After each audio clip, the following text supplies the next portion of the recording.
Hey there, friend. Tonight, I want to share with you a story that started with a single letter. Not a text, not an email. A real handwritten letter left for me by a stranger I'd never met. I didn't know their name. I didn't know their face. But somehow, their words reached the quietest corners of my heart. So get cozy, grab a warm drink, and let me tell you how I fell in love with someone I only knew through paper and ink. I found it again this morning, tucked between the pages of an old book I hadn't touched in years. The paper was worn, its edges soft and yellowed with time. Ink faded just enough to feel like a memory. And yet, the moment I unfolded it, I remembered every single word. If I could be anyone in this world, I'd still choose to be the one who gets to write to you. That's how it started. No name, no return address, just that one line, and somehow, it was enough to make me sit down and read the whole thing again, like it was the first time. I remember the first day this letter arrived. No package, no stamps, just left at my doorstep, inside a simple ivory envelope sealed with a tiny pressed flower. At first, I thought it was a mistake, or maybe a prank, but when I opened it, something shifted. The handwriting was neat but full of little quirks, like someone who had learned to write with both precision and emotion. Every word felt chosen, like it had waited its whole life just to be read by me. They told me about a dream they once had, standing in the rain, watching someone walk away and never turning back. They wrote about how lonely it felt to walk through bookstores and wish there was someone to share the silence with. I didn't know them, but somehow, their words felt like they knew me. That letter was the first of many, and with each one, I found myself looking forward to the quiet moments, just so I could sit down, open an envelope, and fall a little deeper into the world of someone I'd never met. Someone whose name I still don't know, but whose heart I started to recognize. And that was the beginning of everything. Every morning, I start with a strong black coffee from the corner cafe and a pile of unread work emails. My life felt like an empty notebook filled only with deadlines, Zoom meetings, and back-to-back conference calls. Maybe you've been there too. So busy you forget what truly matters. I live alone in a small brownstone apartment in Brooklyn. In the morning, I step onto the fire escape and watch the city come alive, honking taxis, delivery trucks, and neighbors rushing off to work. At night, only the distant hum of traffic and the glow of streetlights keep me company. It's ironic, surrounded by 8 million people, yet feeling more alone than ever. Love? I used to believe in it, but now I see it as something reserved for storybooks and rom-coms. When you're climbing the corporate ladder, who has time for love? I've been hurt before. Someone walked out of my life as quickly as a subway train passing through a station, leaving behind a wound so deep I swore I'd never let anyone in again. Until one crisp autumn afternoon, I was at my favorite cafe on Bedford Avenue, sitting by the window and flipping through an old paperback. My latte sat untouched beside me. Suddenly, the barista Emma, who knows my order by heart, handed me a cream-colored envelope. No stamp, no return address, only my name scrawled in soft blue ink. For you. My heart skipped a beat. I stared at the envelope, thinking, this must be a mistake. Inside, I found a folded handwritten letter and a pressed maple leaf from Central Park. I lifted the leaf gently and carefully unfolded the note. The handwriting was elegant, each letter flowing into the next like a melody. The first line read, There are nights when I lie awake listening to the city's heartbeat, and I wonder, is there someone out there thinking of me too? I held my breath. Wasn't this exactly what I'd longed for? To be truly seen, truly heard. The letter went on to describe solitary walks along the Brooklyn Bridge, the quiet magic of early morning subway rides, and the longing to find a kindred spirit among the crowd. Every word felt like it had been written for me, as if the stranger knew the secret corners of my heart. I didn't know who sent it, but for the first time in months, I felt my heart stir. A warm glow spread through me, reminding me that even in a city that never sleeps, life still holds moments of wonder if we dare to open our hearts and embrace them. Days turned into weeks, and the letters kept coming. Each one arrived without fail, slipped into my hands like secret messages carried by the wind. I began to anticipate them, marking my calendar with small hearts on the days I expected to see. Emma the barista placed another cream-colored envelope on my usual table at the Bedford Avenue cafe. With every new letter, I felt as if I was peeling back another layer of a hidden soul. The handwriting shifted slightly from one note to the next, sometimes a little more slanted, sometimes bolder, sometimes trembling at the edges. And with those subtle changes came deeper revelations. In the third letter, I learned about their childhood home in Queens. A small, sunlit kitchen where laughter bounced off the tile floor and the scent of cinnamon rolls wafted through the air every Sunday morning. They spoke of a grandmother who taught them to cook and to savor life's simple pleasures. I could almost taste the warmth of that kitchen, could almost feel the sunlight on my own face as I read. The fourth letter carried a confession. Fear of failure. They wrote of the nights spent lying awake, replaying mistakes over and over, haunted by the thought that they weren't good enough, never smart enough, never brave enough.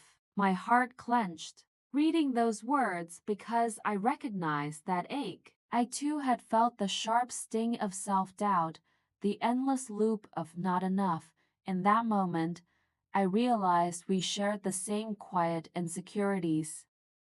By the fifth letter, their dreams began to unfold. They spoke of an unfulfilled ambition to travel to see the red rocks of Sedona, to stand under the towering pines of the Pacific Northwest, to chase the sunrise over the Grand Canyon. They described a longing to break free from routine and to collect memories instead of things. I found myself closing my eyes, picturing us wandering together through winding trails and desert vistas, two souls seeking adventure. And so, I decided it was time to write back. I chose a late Tuesday afternoon, when the cafe was empty enough to feel private but still held that comforting hum of life. I took out my nicest stationery, thick ivory paper with a subtle deckled edge and a fountain pen that had belonged to my grandmother. My hand trembled as I wrote my first response.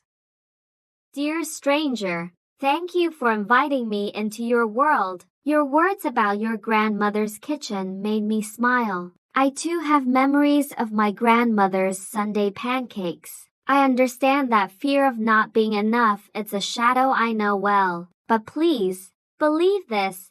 Your words have a power of their own. They've found their way into my heart, and for that I am grateful. I ended the letter with a question.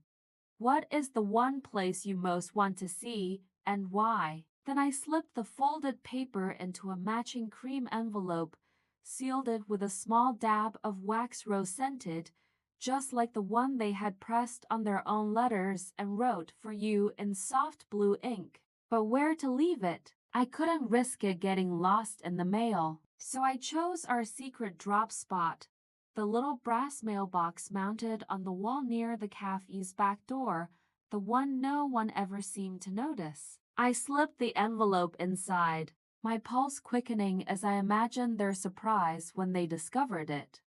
The next morning, another letter awaited me. Their handwriting was bolder than before, as if buoyed by the knowledge that I had answered. They thanked me for sharing my memories and confessed that my words had given them a spark of courage. They wrote about the red rocks of Sedona again, but this time with a new detail. How they dreamt of watching the sun set there with someone who understood their heart. In the following letters, we shared secrets we'd never spoken aloud. I told them about the ache I felt when I walked through Central Park in winter, the way the bare branches seemed to echo my own loneliness. They responded with a story of the summer when they learned to dance in a small studio on 14th Street, spinning until they were dizzy with freedom. We confided our fears, the fear of being alone forever, the fear of never finding someone who could see us fully. We confessed our hopes to find meaning in our work, to create beauty in the world, to love without reservation. Each letter became a mirror, reflecting our shared humanity back at us. I remember one rainy evening, reading by candlelight in my brownstone. The rain pattered against the window panes, and the candle flickered as I unfolded their latest letter. They had drawn a little map of New York City, tiny sketches of the Brooklyn Bridge, the Empire State Building, and the coffee shop where we first met in ink and paper. At the bottom, they wrote, "One day, I hope we can trace this map together." My heart fluttered so fiercely I thought it might burst. That simple map felt like a promise that our paper-bound friendship might one day become something real, something we could touch and hold. And so the letters continued, weaving a tapestry of memories, dreams, fears, and hopes. With every envelope I tore open, I felt less alone. In those handwritten lines, I found a rare kind of empathy, a soul reaching out across the city, across the pages, just to say, "I see you." In the quiet of my apartment, I whispered into the candlelit darkness, "And I see you too."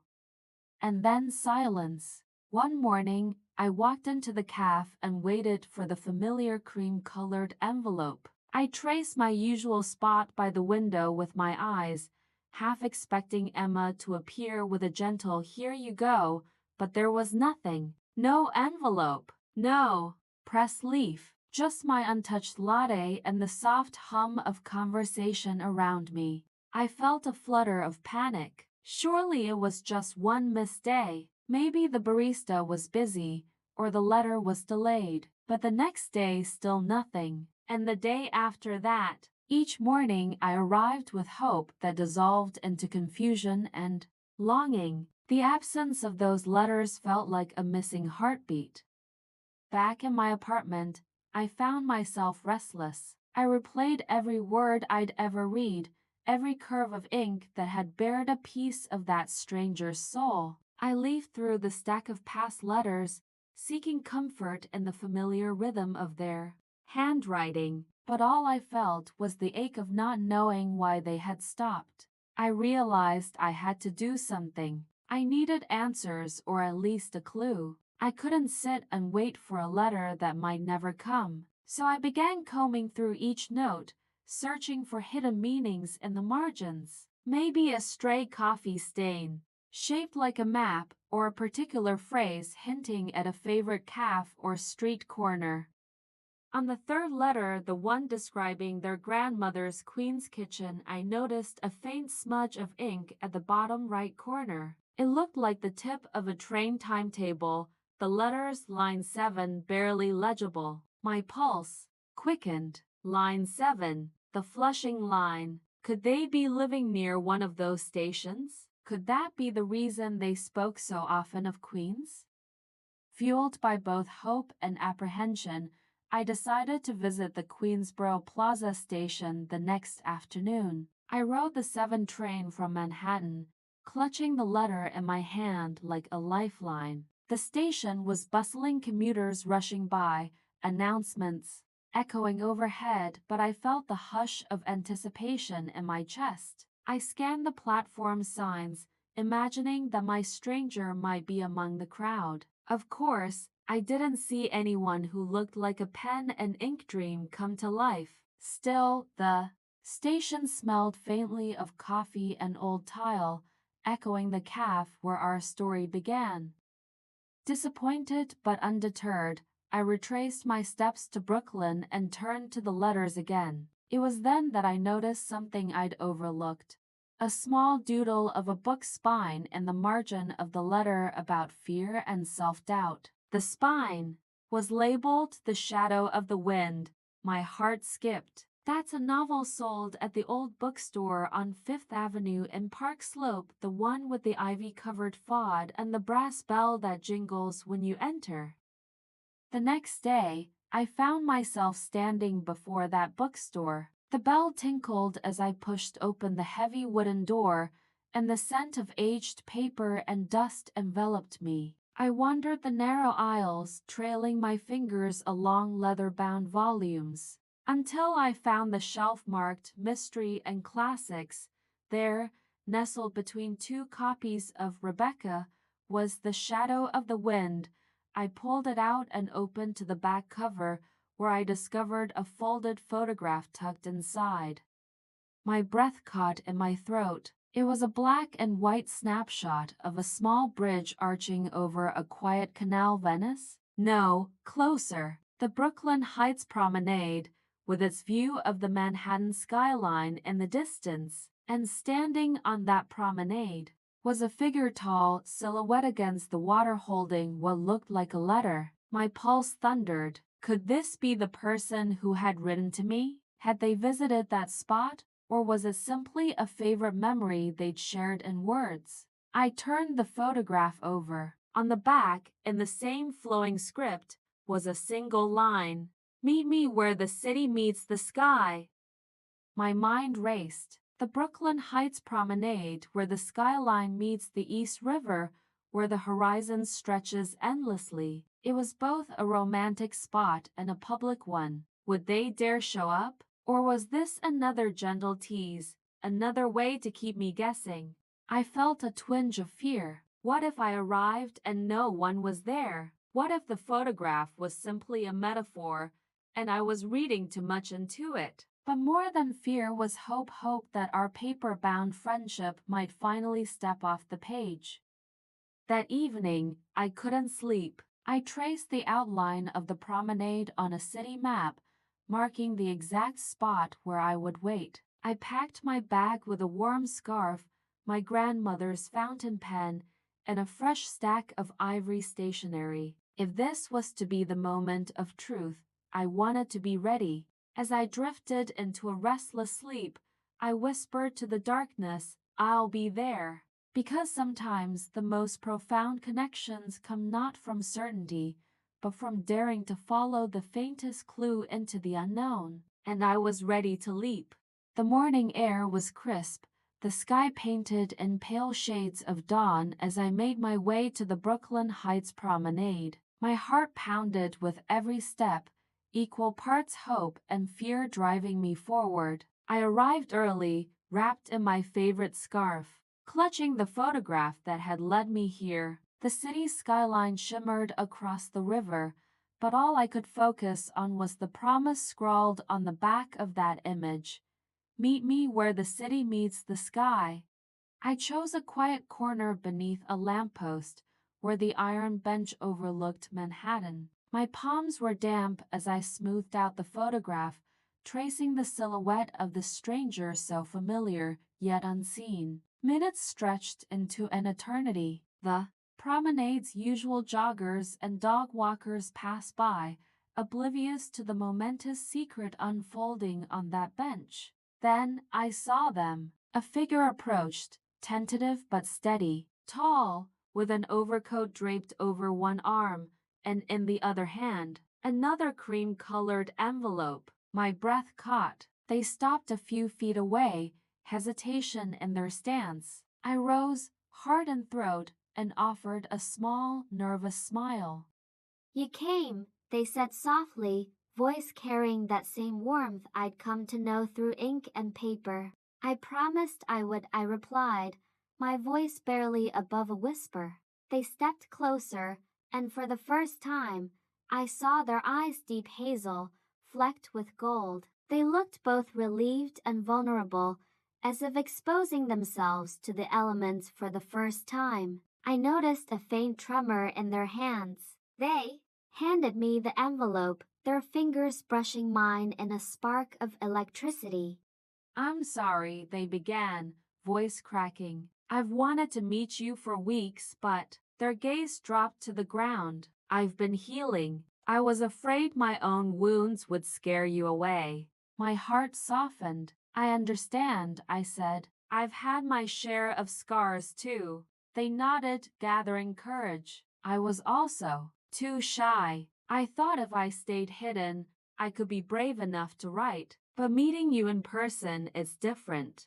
I reached out and gently lifted their chin, guiding their eyes back to mine. It's okay, I whispered. We're here now.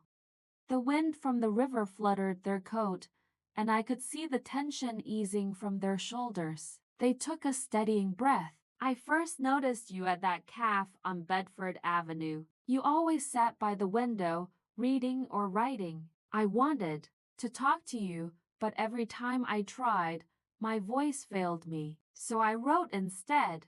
I smiled, recalling that exact window seat, the morning light illuminating my solitude. Your words were braver than any greeting.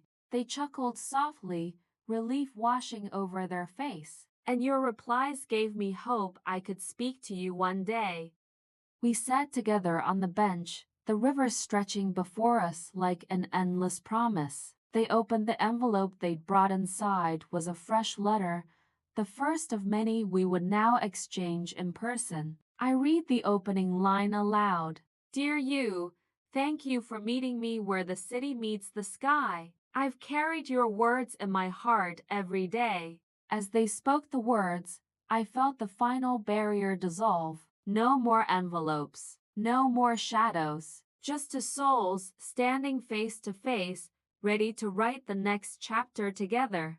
The sun climbed higher, and the skyline glowed with possibility. I took their hand, our fingers interlacing naturally, as if they'd always belonged together. In that moment where the city met the sky, I realized that love, once bound by paper and ink, had finally found its way into the open air of reality.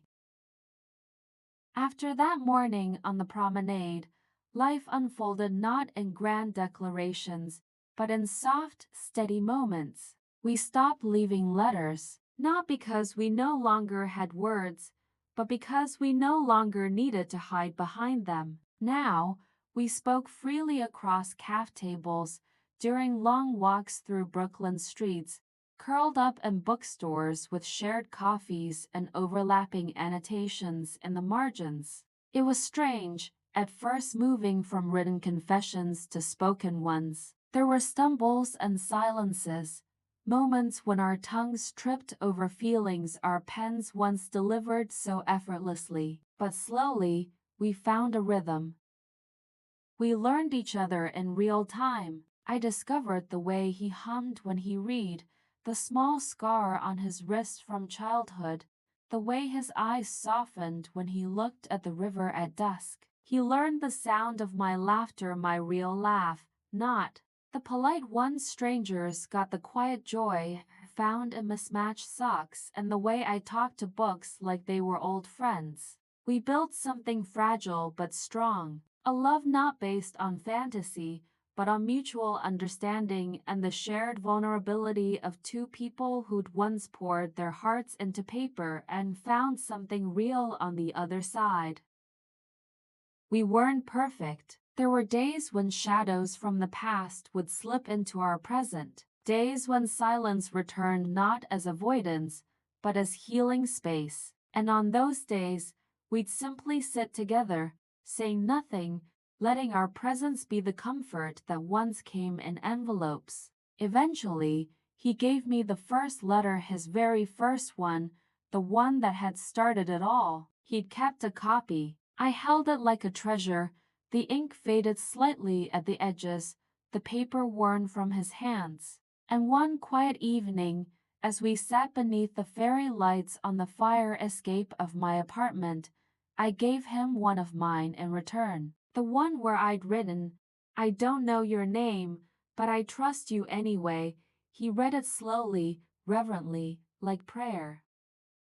We smiled at each other in the golden hush of twilight, no longer strangers. Because we had chosen each other not just in letters, but in life. Not just in imagination, but in skin and bone and breath. And finally, when all the words were said and still not enough, I wrote one last letter. I didn't seal it. I didn't leave it at a calf. I placed it in his hand. Dear stranger, thank you for finding me before I even knew I was lost. Thank you for your quiet courage, for your words that became a bridge when the world felt like a sea too wide to cross. Thank you for choosing to step out of the shadows and into the light with me. Thank you for reminding me that sometimes the most beautiful beginnings start with a letter. Yours, always not just in ink, but in life. Love doesn't always arrive the way we expect. Sometimes, it finds us in the quiet spaces between the lines of a letter, on the edge of a park bench, or in the eyes of someone who dared to see us before we truly saw ourselves. This story reminds us that vulnerability is not weakness, it's an invitation. And connection, real, honest connection, often begins with a single brave moment. So let me ask you, have you ever received something that changed you, an unexpected message, a kind word from a stranger, a letter you never thought would matter? Or maybe, have you ever wanted to say something but didn't know how? If this story moved you, made you feel less alone, or reminded you of someone you've been meaning to reach out to, don't wait. Write the letter, make the call, take the step. And if you'd like to hear more stories like this, stories about love that grows in unlikely places, about healing, about quiet bravery, then I invite you to subscribe to this channel. Every week, we bring you a new tale of romance, longing, and hope. Stories that whisper, you're not alone. Stories that just might help you believe in love again. So click subscribe, tap the bell, and let's keep telling stories together. Because somewhere out there, someone might be waiting for your letter too.